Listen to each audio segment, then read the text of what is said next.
All right, everybody, welcome back to Tex Pick 2023. Yeah, it's been pretty cool watching the guys present their picks to the world, and without a doubt, there's not a loser in this whole bunch. Yeah. 10 super sharp bikes that all deserve their shot in the spotlight. Yeah, now the tough part, now we just got to pick one to take the 2023 title. Exactly. So let's review what we've seen. We had 5 groups of cruisers and 5 baggers to look at. Well, as for the cruiser group, I'd start off with the fact that we had just one Dyna model, Mark's 2001 CVO Wide Glide that Brett showed off. Like most CVO models, the team at Harley-Davidson dressed it out with chrome and special paint. Remember that this was still in the infancy of the CVO product line, and they had something to prove. Yeah, and then Mark took it to the next level, adding a ton of features that most people would just assume came stock, like the gold anodized Legends rear shocks, the flamed out Corbin seat, and along with a few less obvious add-ons like the flat slide Screaming Eagle carburetor, just to name a few things. And then next we had, we came to 3 Softails, Heritage, and 2 Fat Boys. Well, Guy's pick of the 100th anniversary Heritage Softail seems fitting, being the 120th anniversary this year. But what's more impressive is how tricked out this bike is, with additions like diamond cut heads and cylinders, and LEDs before LEDs were cool, custom wheels, and every stitch of hardware is either swapped out to chrome hardware or covered with a chrome cap. And not to be outdone, Dorian also picked an anniversary Softail out of the herd this year. He picked a 98 Fat Boy from the 95th anniversary and the year he started his wrenching career. What's cool about this bike is most of the accessories are genuine P&A accessory only parts. The smoked and etched windshield, air cleaner cover, passenger backrest, and derby cover that subtly blend right into the OE badging.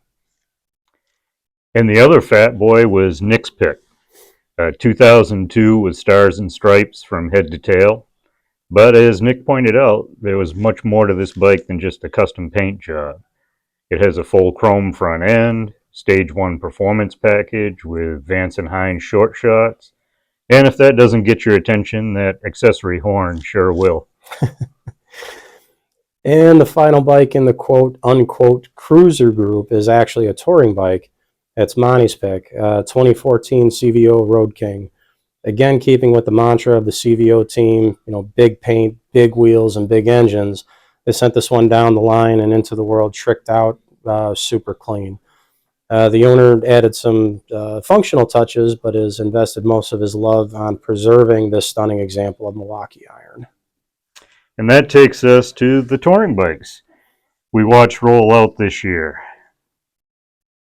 Right, Bear let us into the mix with a custom painted Street Glide from 2009.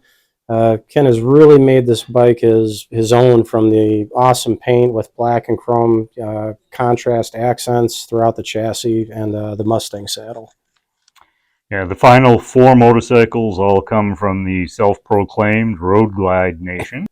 Yep, Ryan showed off a 2020 Zephyr Blue Road Glide Special that has been accessorized and personalized from end to end with audio upgrades, heavy breather, and detachable chop tour pack.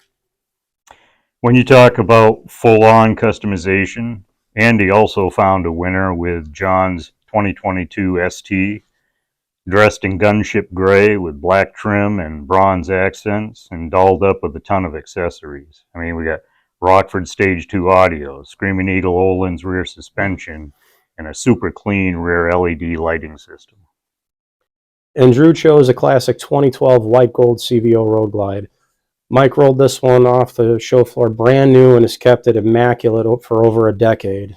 He added a few personal touches, but like a lot of the CVOs in the running this year, stayed true to the original design.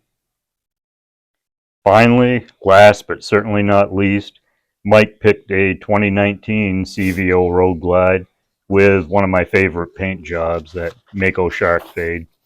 Yep, this one really rounds out the contest with its dirty air ride, trick bars, custom seat, and saddlebag speakers. So that's a quick review of our 10 picks for 2023.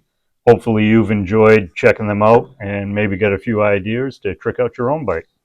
Yep, and we've still got some time left in the storage program, so if you have any cool ideas on how you want to customize and trick out your ride, just give us a call or swing on in.